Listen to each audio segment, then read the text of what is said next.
come up. So tell me about, injuries happen, right? You go down a little bit on total poke, but that's kind of like, sometimes in high school, that's kind of how it is, just working yourself back up.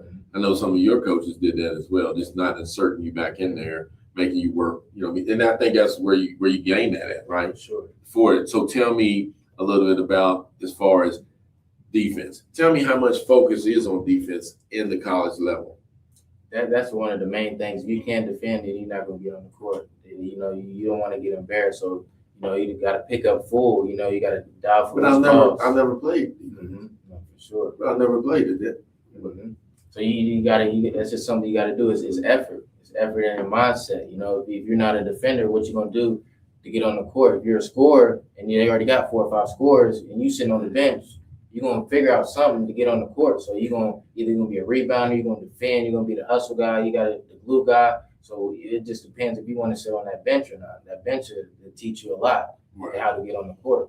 Right. So, but tell me, but I averaged 30 at Woodrow right now. So what are you saying? I don't need to play no D.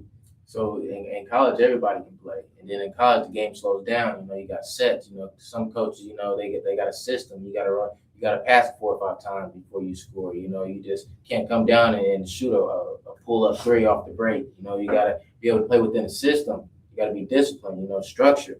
That's what separates a lot of athletes that were good in high school and college. They get to college and they're not used to being in the structure. So they're just like, oh, it's not my way. So that's why they quit after 1 year or they transfer because they're not used to having it their way. Right. Tell me this. All right, let's switch over. Some recruiting myths and some realities.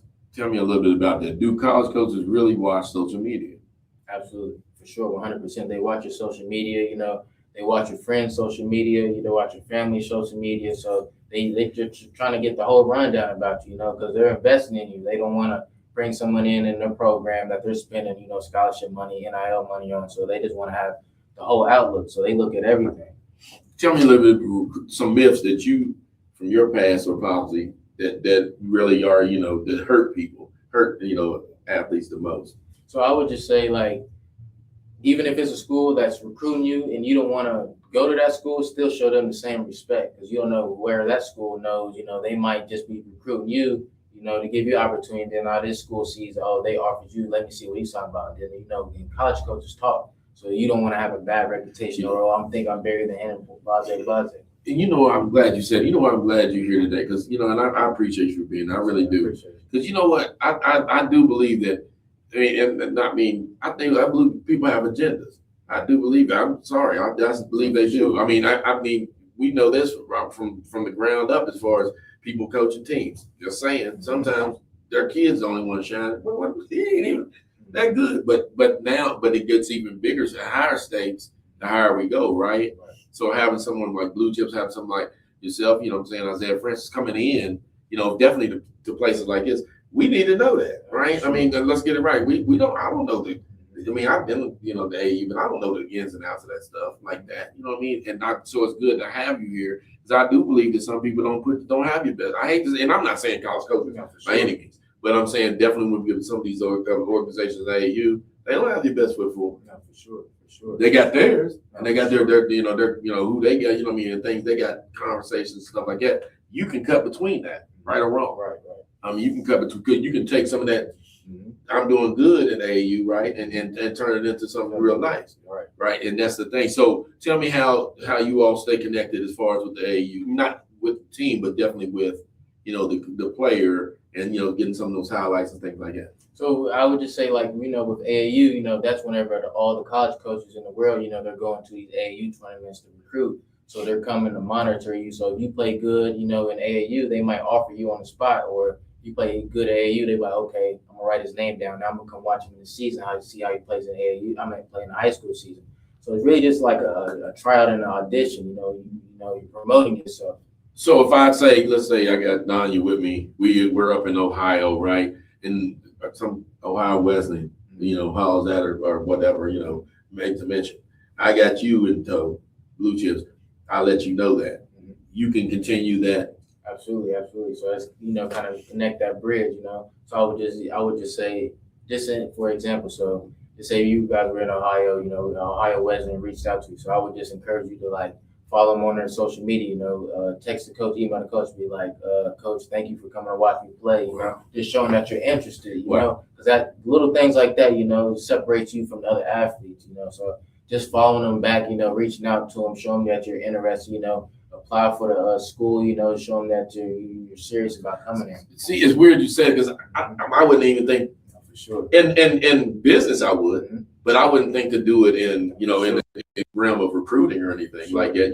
I wouldn't know, those things. So that's why it's good to have that, to have you down. So have you been down this area doing some of the things for Blue Chips? No, not really. We're really trying to, focus getting down here, because, they're all up from up north central West Virginia. So, that's where I moved to. I've been up there since September. Okay. I've been working town. So now, where I'm from, Beckley in Southern West Virginia, that's going to be one of my priorities, to get Southern West Virginia kids more recruited, give them more knowledge.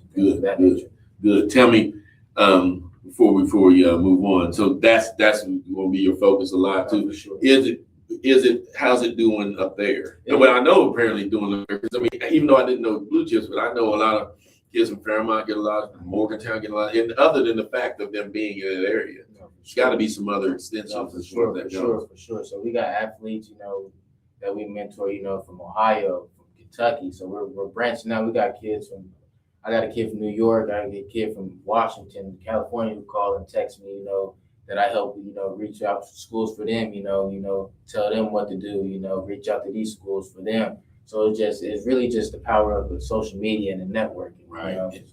But I think, with you saying that, and I know you love basketball, right? It's more than that.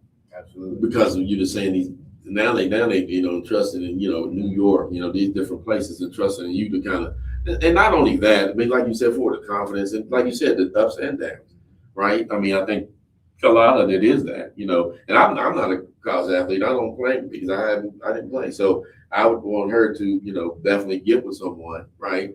And talk about these things, because it is going to be. You never, in life, I can tell her that. I don't have to play college to do that. You're going to be up, you'll be down. It's just trying to ride the way through that, as well. And I spoke about that a little bit a couple weeks ago about that as well. Tell me this, another topic, mental health. That's what we're talking about, right? In athletics, kind of dealing with the pressure and the expectations. You were, like I said, from this high, had a lot of expectations. Do I believe you reached them? Yes, I do. But I'm not you. Tell me about it.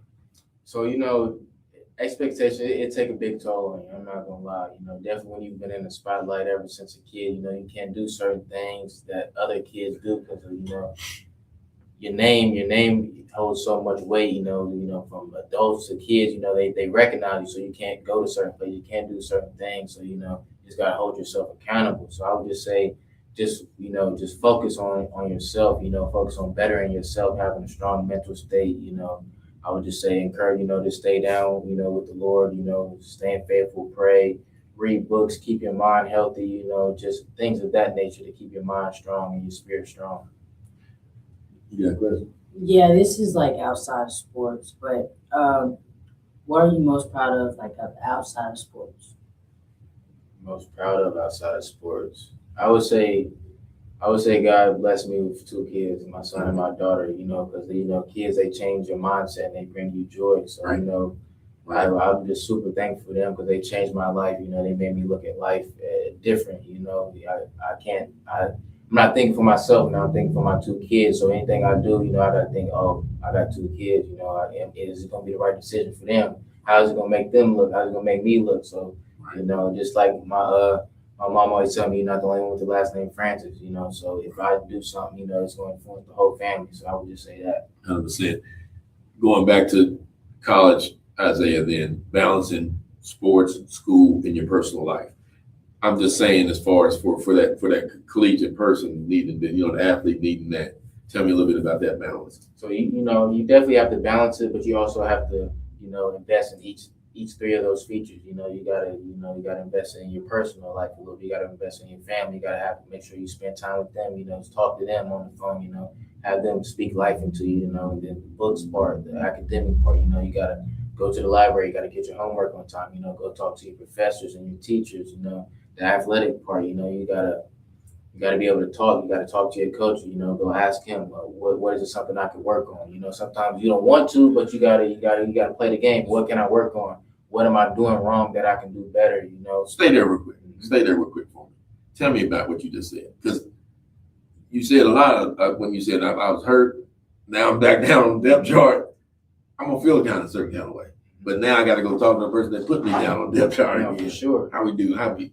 No, for sure. So you know, in college, you know, college coaches, you know, you can't get on their bad side. You don't want to get on their bad side. If you get on their bad side, it's hard to get off their bad side. So you know, you just gotta have a good relationship with them. You gotta humble yourself sometimes. You know, sometimes whenever they're in the coach office, you go in the gym, shoot 500 shots, see that, you let them see that you're okay. He's working, okay. You go in, you know, between classes, go in the office, talk to him. You know, ask him how his day going, just talking to him. So just have a relationship with him on that level. You know.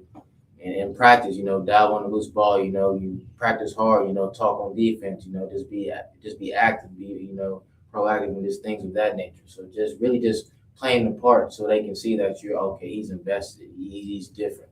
Staying on mental